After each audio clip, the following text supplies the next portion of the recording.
Cool. Should we do rounds of applause? It's a bit early for that. We'll see how it goes on. Thank you so much for having me. Thank you for everyone for giving up time on your Wednesday evening. I hope this is interesting and informative in some way, shape or form. I'm going to talk for about 25 minutes, maybe up to 30, depending on how distracted I get. And then maybe there will be a chance for to ask some questions later. But thank you all very much for listening. We will kick off in one moment. I'll take one more sip of green tea.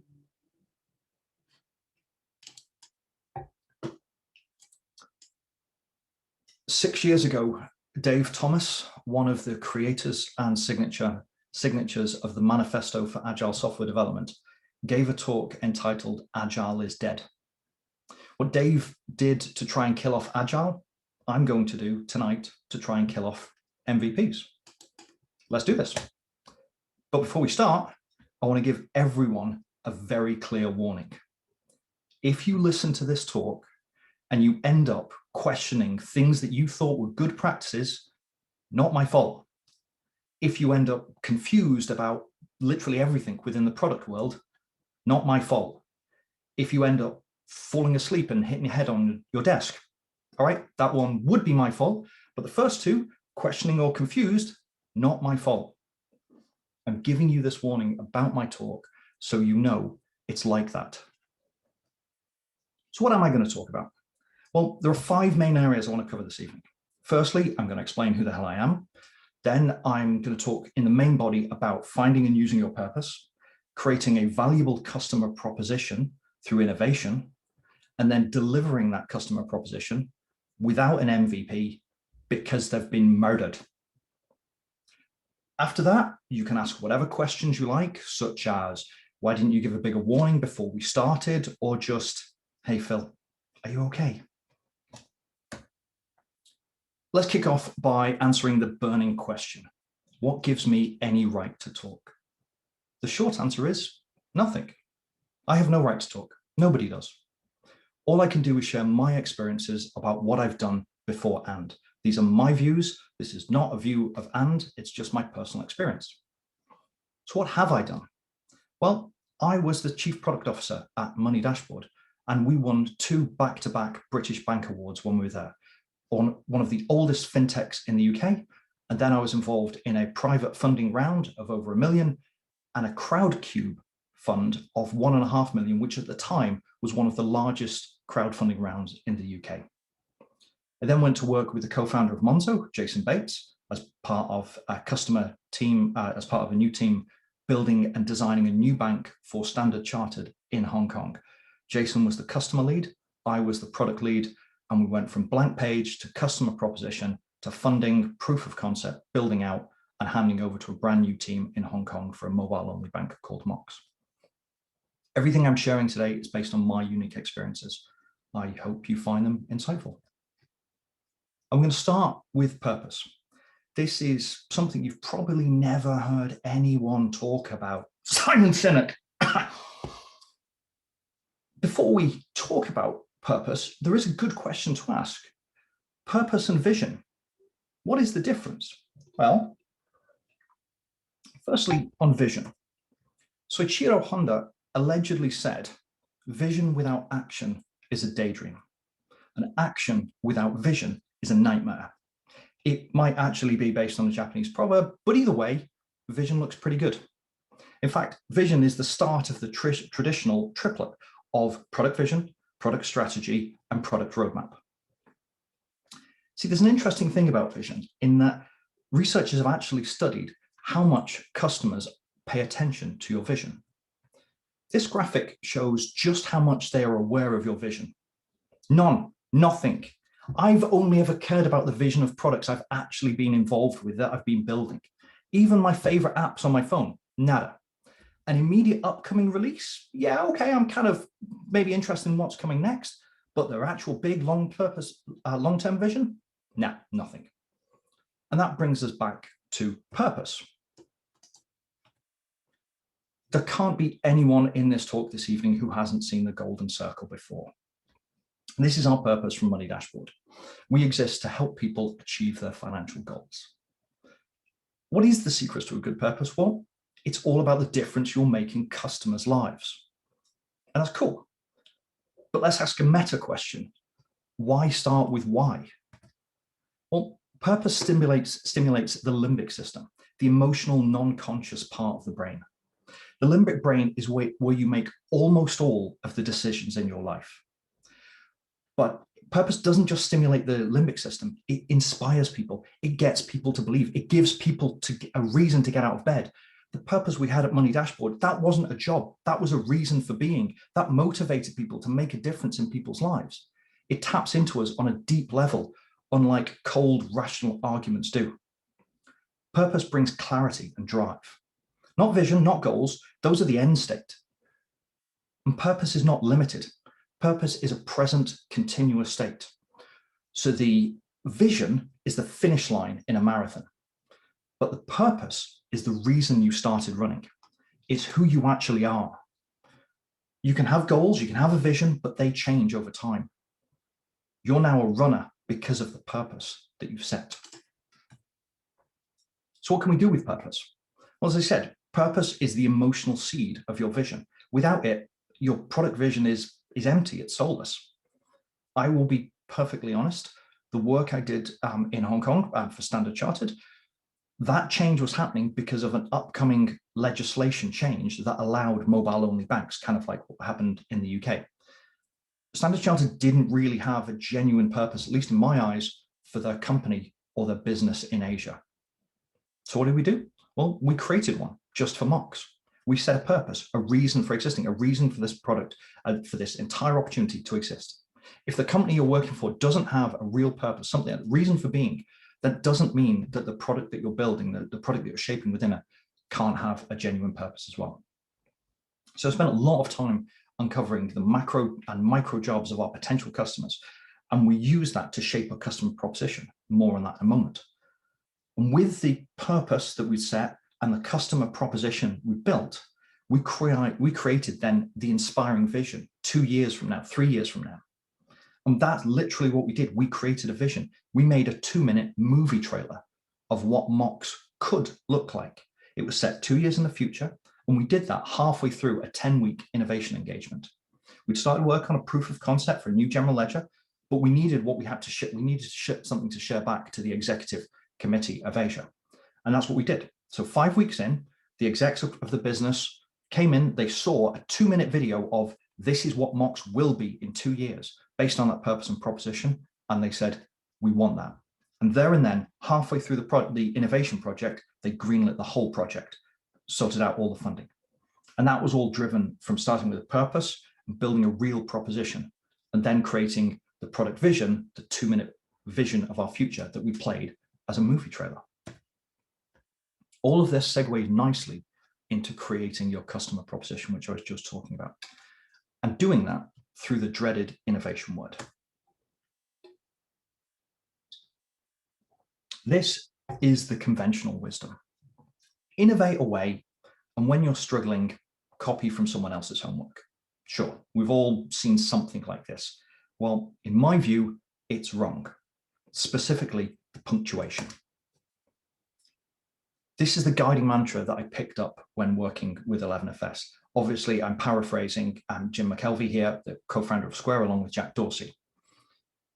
In working for in designing Mox, there are lots of great design patterns out there. So if you're going to build a new bank, you should really use a great design pattern that already exists. Specifically, I'm thinking of Atom Bank and why the hell they don't do that. There are lots of fintechs around the world, some of them with really good solutions. So stand on the shoulders of them. We looked at Revolut, we looked at N26, Bunk, and we learned from them. There are lots of things you can say about Revolut, but they've got some really good design patterns and they've solved these problems before. So we took inspiration and we learned from them, we copied them. Then when we came across issues that no one had really solved before, some of the issues in Hong Kong, that's when we had to exert real energy in doing real innovation. And when I talk about innovation, I want to be specific because there are two types of innovation: the sustaining innovation and disruptive innovation. Sustaining innovation doesn't affect existing markets. This is small incremental improvements like displacing one component with another or offering something entirely new that's incredibly niche, like a Segway, as much fun as they are. These markets can be described as a red ocean with lots of competing sharks. There's blood everywhere. You're just fighting for each other for a very small finite market. There's lots of nice ways of doing sustaining innovation. You can do it through continuous discovery, opportunity solution trees, GV design sprints, and that's all perfectly fine. But that's not what we're talking about here, and that's not what my focus is. I focus on disruptive innovation. Disruptive innovation creates a brand new market, either by making something previously expensive or hard to do, making it considerably cheaper or easier to do, like TransferWise, or WISE as they're now called, did with international money transfers. Or you can also take an underserved or even underacknowledged customer need and solve that. That's the clear blue ocean. This disruptive innovation comes from understanding the progress that customers are trying to make and the emotions that are driving them or blocking them. It does not come from asking customers what they want or what they need. There is a very famous Henry Ford quote, some of you may know: if I asked customers what they want, they would have said faster iPhones.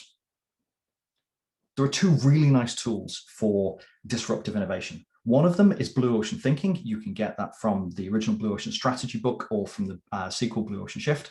And the other is Jobs to be Done Theory. That's a theory. There's very few frameworks of implementing that, but I'm going to share some examples of where I've used both of them to make a real difference. These are 3 actionable techniques, and it's a lot of text with no pictures for a change on this slide, but I wanted to share them because these are real techniques I've actually used to create customer propositions. And rather than just talking about some of my specific things, the Marks and Money dashboards, I'm going to share a couple of other examples that just probably showcase it a little bit better. And the first one is about customer groups. Customer groups are artificial constructs. They're not fixed.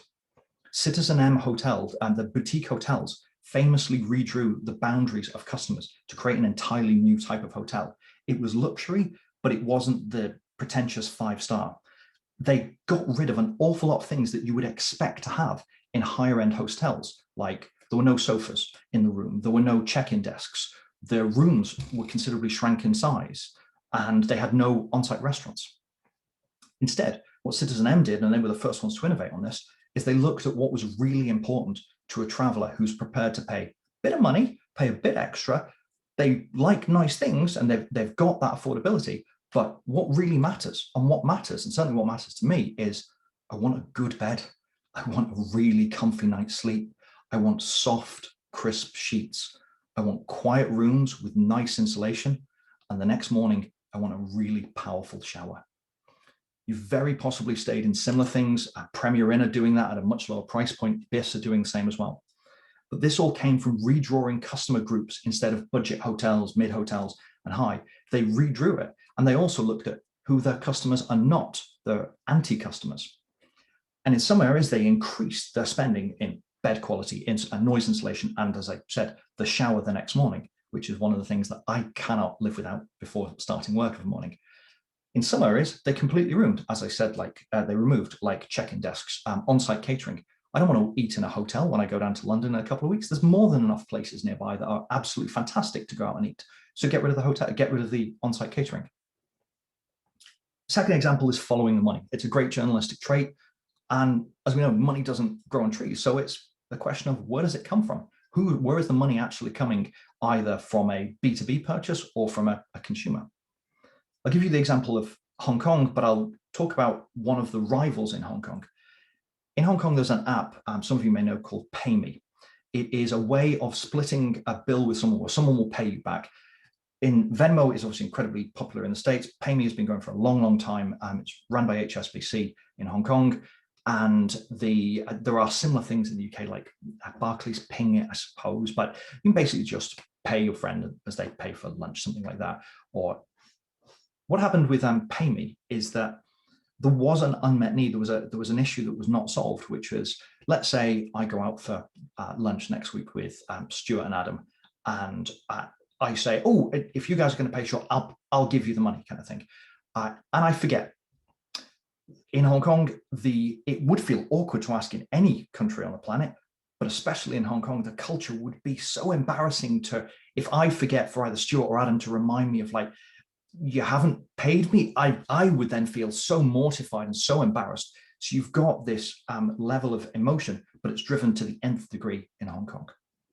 So the solution that we actually came up for Mox is that we would create a robotic reminder where in Mox you could ping someone and it would remind them, but it would remind them in such a clunky, automated email alert kind of way that you know it's from an automatically generated system. It hasn't been generated by a user, but it actually was.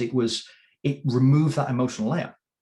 Now, the interesting thing is I said I wasn't going to talk about Mox for these examples, but I got a chance to talk to the former head of product for PayMe earlier this year, who's doing another fintech in London. And it turns out that that's actually what PayMe ended up doing at the same, a year or so after, as we were still building out Mox and what they were doing. So it turns out they came to the same conclusion, but it was all about that emotion and following where the money was either coming in or going out. And the last one on this list of actionable advice is the living your customer's life. Listening is great, don't get me wrong. Listening to try and understand is so powerful, but it's not complete understanding. So the question I'm asking is, can you experience someone's life firsthand, actually experience it though, not fake it? So I said, I spent a lot of time in Hong Kong, and that was exclusively to experience the banking culture. It definitely wasn't because it's an amazing place to go. And I got a couple of nice trips to Hong Kong and then had a lot of fun. Definitely not. But the very first time I was ever in Hong Kong was actually for a friend's wedding about 10 years ago. And I had a first-hand experience of this. There are two rival ATM networks, one of which is owned by HSBC, and the other one is every other bank. My bank in the UK was actually working with every other bank. I was going to my friend's wedding, and as I got nearer the venue, I desperately needed to take some cash out. There was only one ATM anywhere near where the wedding was happening, and it was an HSBC bank. I could not take money out. My international UK card would basically just go, nah, go find another network. And so I'd experienced that firsthand, but obviously living there was, spending time there was really exciting. And you got to then see those little nuances. But there's a far better example of my definitely not holidays to Hong Kong. And that's what Kimberly-Clark did when they looked at toilet paper in Brazil. Many Brazilians go to supermarkets and they go there, but many Brazilians go to supermarkets via public transport or by walking. Sometimes they've got to travel long distances. So carrying big, bulky toilet paper is actually a bit of a nightmare. None of the execs or even senior people at Kimberly-Clark were aware of that because they didn't live the life of the average Brazilian. They were well paid, they had cars, they could travel, they had homes and stuff. They didn't live in a tiny, really small apartment. So when you did go to the supermarket, if you did walk or get the bus and you carried, your toilet paper, which was such a scarcity last year, you got it back to your small apartment, then you've got to try and store it. It's actually a real pain. So what they ended up doing through some very disruptive innovation is that they created a super condensed version of the toilet roll, and it was called Just One Hug. And what you would do is you take the toilet roll and you would just give it a little hug, and it would pop back to full size. So it'd been kind of like vacuum shrank, like those bags that you can get for storing duvets and stuff. It was a great idea. There are similar but different things in the UK now where you've got double size rolls that are only a fraction larger than the standard size rolls. But it understands the pain and actually you live your customer's life. Speaking of toilet paper and innovation, how the hell is this helping customers? What person has ever woken up in the morning thinking, I really need to go to the bathroom, but do you know what's actually stopping me? I'm missing out on the scent of strawberries and watermelon when I wipe my ass. This is just, I took this photo like less than 2 weeks ago. It's pointless innovation. I mean, this is an example. It's just an awful example, but we see this all the time. And those techniques I've just shared have a common theme, emotions. That, as the shades, does not touch on emotions. I can't see everyone, so I'll ask a semi-rhetorical question, but if you got your cameras up, you can put your hands up. Who has ever done unconscious bias training? Loads of people, if not everyone. Yeah. Danny Kahneman, Amos Tversky discovered 150 different types of unconscious bias that we have. And then in Thinking Fast and Slow, Danny demonstrated just how powerful these emotions and the subconscious are. It ultimately got him the Nobel Prize. Amos had sadly passed away. So we know that we are not logical creatures. We know we have biases. We know we're driven by emotions, yet we design our products with cold logic, as if we were just filling in the pieces of a jigsaw and going, yep, that makes sense.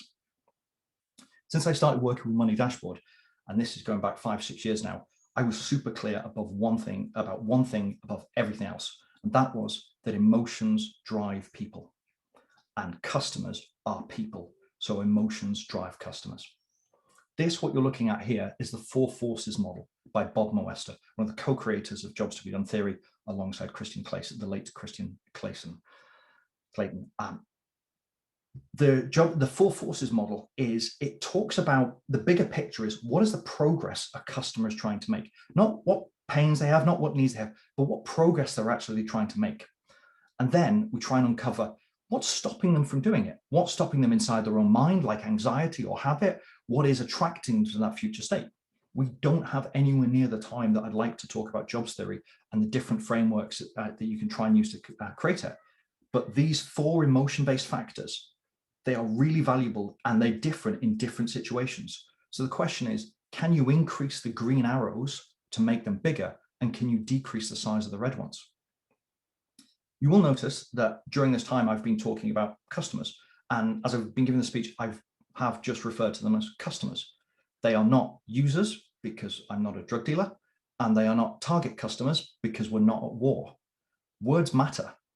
And I'm going to come on to words mattering very, very soon. But I want to do a quick check. Okay, I've talked about purpose. I've talked about customer proposition. So what else is left? Oh yeah, this is your last chance to leave. Still here? Okay, come here, MVP. It's your turn. MVP is a meaningless word. Literally. It's as meaningless as the word literally. This is the original definition of an MVP from Eric's blog in 2009. It predates the first edition of Lean Startup by about 2 years. The MVP allows a team to collect the maximum amount of validated learning about customers with the least effort. If you have the book, turn to page 77, and you will see the definition that he's put in print. The MVP is the version of the product that enables a full turn of the build, measure, learn loop with a minimum amount of effort and the least amount of development time. MVPs require a hypothesis to test, and validated learning is centered around the customer. That is what an MVP really is. So here is what it's not. There are so many things wrong with this image. It genuinely makes my blood boil. I've seen this shared on LinkedIn many times. Many years ago was the first time I came across it. I've seen it actually shared by a lean consultancy who are based in Scotland, which just puts shame to everyone else living in Scotland with me. But these are people who have an agile mindset. I've shared things like this. Okay, I'm going to take this apart bit by bit, and we'll see where we get to. High level, what are we building? The most important thing here is the answer is not a car. This is one of the reasons why I think this diagram is unhelpful for people, because, oh, we're building a car. No, we're not. We are helping people get from A to B with luggage. We're helping them make progress, literally in this case. We're solving the job to be done. We're solving the emotion. I'm getting to a friend's wedding. It is the movement. And that may be based around the purpose of your company, but we're helping people get from A to B. We are not building a car. Second thing I don't like about this, let's look at the how to build an MVP. Happy, happy, happy, happy, happy. Everyone is happy at every step. You were happy with a skateboard. I'm trying to get from Edinburgh to Glasgow with luggage, and I'm happy with a skateboard. It's nonsense. That is simply not true. Third one, an MVP. There's not one MVP here. There are multiple MVPs. We've got the skateboard, the scooter, the bike, the motorbike, and then the car. That's if we're not carrying on. Eric didn't say that this was an MVP as a single, the first thing you release. It is, there are lots of MVPs you go with. And the fourth and final one on this rant that really bugs me is that it's not, they are simply not listening to customers and how they are using their solution. In the end, they're building the same product. They're building a car, And that misses the whole point. This is the original. This is what all those copycats have tried to make look a bit prettier. They've duplicated, but have failed to understand. There are examples of copying products and not understanding the why. Barclays do really good mirroring of what fintechs do. I've seen Lloyds Banking Group do some stuff, and they've kind of missed the point of why it matters to customers, the emotion that's driving. If I look at this specifically, and let's look at the skateboard in the bottom left. The skateboard is the first MVP here, and then the scooter, and then so on. And you'll see with the skateboard, people aren't happy. It's a tiny bit better than nothing at all, but I'm not happy. But it's then listening to that customer feedback and okay, getting a bit faster, getting a bit more stable. I actually have to exert less exercise. You're on a motorbike, less calories, you're on a motorbike. But the interesting thing there is that, oh, you like the sensation of the wind rushing through your hair. Okay, well, I had a product vision that I was going to build a car, but if you like the wind rushing through your hair, sorry, Stuart, if you like the wind rushing through your hair, then great, we'll make it a convertible. That's listening to your customer, that's actually engaging. The other part of where MVPs fail is crossing the chasm. This is taken from the book Crossing the Chasm, who I can't remember the author of right now, but the chasm exists in between the early adopters who were prepared to use a solution set that is not complete, like early days of Monzo, when you couldn't pay your salary into your bank account, when you couldn't set up direct debits. We basically had almost a prepaid debit card, literally a prepaid debit card. Using the word literally a lot, even though I just said it was meaningless. Anyway, back to the talk. You've got this minimum feature set where people are prepared to accept, and then you cross the chasm and you have to start shifting your product. But that's where you start looking at the early majority and the late majority. Early majority people, certainly late majority, will not accept an incomplete feature set. And that's where the idea of, oh, we're just building this little bit. No, that doesn't work. These people from early majority onwards, they want full mature solutions like a convertible. They won't deal with a skateboard or a scooter. So I've given a lot of negativity out here of what you can't do. Let's ask the question, what you can do. There are 6 main areas here, going from spark, the idea in your head, right the way through to scale. And while I'm sure you can all read them on your screens, the 6 main ones are the things that you need to validate in order to have a scalable product is the idea, the concept. Does it resonate with customers? The market size. Is there an actual opportunity here? If the answer is, well, if we just get 1% of people in China, that's not a real market. The product. Does it actually solve customers' problems? Does it address the need that they have? The technology, can it work? Can it scale? Is it an actual viable technology? Then we start talking about advocacy. Will people embrace it? Will they actually be proud to talk about it and give you that word of mouth? And lastly, it's not necessarily in this order, but often lastly, profitability. Can we make money per customer on what we're doing? And those 3 things those 6 things can be turned into 3 new solutions: minimum viable test, minimum viable solution, and minimum lovable solution. And you could argue that, this is just nomenclature. I'm just renaming things. This matters. I'm not talking about product here at any point. And the reason is because I want progress. I want a solution to my problems. Personally, I have never, ever wanted a product.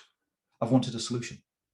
And I think if we use the word product, it's a bad thing because we need to stop reinforcing this. We're building a product, we're building a car. No, we're solving a customer's problem. When I was doing work with 11FS, they were pushing a minimum lovable product. And I do like that idea, but before I started working with them, I was promoting minimum lovable solution. And that's that subtle difference. It's about the solution. It's about making progress. It's not about building a specific product. The only time I want to hear someone shipping a product is if I'm rewatching Breaking Bad. We're not Walter White. We're supposed to be making a positive difference in people's lives. These all have a reason for existing, to test the idea, to test the market size. Building a Dropbox did for the minimum viable test. They created a video and put it on their website to test. Is the idea actually, is there a market there? I did it with Mox and the team at 11FS for Standard Chartered. Like, will people actually sign up for that? Then we move into the minimum viable solution. And I'm going to talk about in a sec, which is Slices of Delight. Slices of Delight is just a name I thought was kind of cool, is taking a slice down the pyramid. This, it took me a long time to learn this because I've made this mistake far too many times, but it's taking a small section of functionality, making it reliable and usable, but making it delightful. And just take it, and Monzo did this in the very early days. Whatever they released, same as Revolut, the little bits they released, yeah, you couldn't do everything, but it was actually quite joyful to use. And that Monzo Me solved a new problem where you could just text, and it kind of looked good and it felt good. It wasn't an ugly, clunky thing. And it's the, okay, you've given me it doesn't do everything, but it makes me feel good as I get it. And you can take multiple slices of these delights to build up to a minimum lovable solution, to something that customers will love and actually advocate for. This is how not to do it. Sometimes, though, I accept you kind of have to do it this way because your client insists. It's this, we're just going to build everything. It's this dreadful MVP release. But if you have to have a full functioning solution like this, then please call it 1.0 or beta or walking skeleton +3. If you're using Scrum, you can even call it a potentially shippable increment. But if you absolutely insist on saying we're only building to MVP, then you might as well carry on saying, oh, we're doing Agile. To wrap up, purpose is direction. Innovation is disruption. Emotions drive customers. Nobody wants product. And saying you're doing MVPs is as bad as doing Agile. Thank you so much for listening to me. I would love to talk further. Brilliant. Cool. Thank you. You're very, very kind. Phil, it was really good. But apart from the joke about my hair, this is actually just style. I'm sorry. Yeah. Really, really good. Really, really good.